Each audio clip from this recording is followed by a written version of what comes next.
ஒரு டீனேஜிங் நான் பார்க்கும் பொழுது இப்போ அவங்க சாதாரண அனிமல்ஸ்ன்னு சொல்லலாம், பேர்ட்ஸ்ன்னு சொல்லலாம். பட் அந்த ஃபர் கைண்ட் ஆஃப் திங் நான் ஒத்து பார்க்குறேன். நான் என்னையே ஒரு ஓகேலாம் நினச்சிக்கேன், இதை நான் செஞ்சுன்னா எனக்கு நல்ல பொறுப்பு வந்துருக்குமா அப்படின்னு நானே நான் சோதிச்சு பார்க்குறேன்.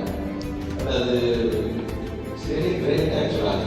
அதான் எந்த பதிலாக நோட்டிஃபைன் ஸ்பீச்லெஸ் ஆக்சுவலாக ஒன்றே பார்க்கும்போது எப்படி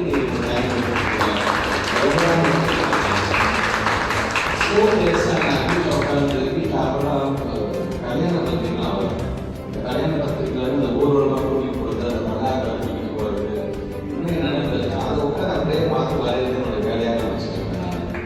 அப்போ அதை வரையும் பொழுது எனக்கு அதை முடிஞ்சதுக்கப்புறம் எனக்கு எவ்வளோ திருப்தியாக இருக்கும் அதை பார்க்கும் பொழுது. பட் உங்களை மாதிரி இந்த மாதக்கணக்காக எழுத மாட்டேன், எந்திரிச்சு உட்காந்துன்னா அது முடிக்கிற வரைக்கும் அதை முடிச்சுட்டு தான் நான் அந்த வேலையை நான் பண்ணேன். பெருசாக பொழுதுபோக்கு கிடையாது. இன்னைக்கு பிள்ளைகளுக்கு சேலஞ்சஸ், இன்னைக்கு பிள்ளைங்களுக்கு டிஸ்ட்ராக்ஷன்ஸ் அப்புறம் கிடையாது. மேக்ஸிமம் டிவியில் இருந்துச்சா தான் பெரிய விஷயம். அந்த மேக்ஸிமம் வெளில விளையாடுவோம், ஸ்கூலில் ஃப்ரெண்ட்ஸோட விளையாடுவோம், அவ்வளோதான். நீங்கள் நாங்கள் வீட்டில் உட்காந்து டிவி பார்க்குற பொழுது எப்படியாச்சும் சினிமா இருந்துச்சா தேட்டருக்கு போவோம், அவ்வளோதான். நம்ம இன்னைக்கு நம்ம பிள்ளைங்களுக்கு சேலஞ்சு சாதாரண விஷயம் இல்லை.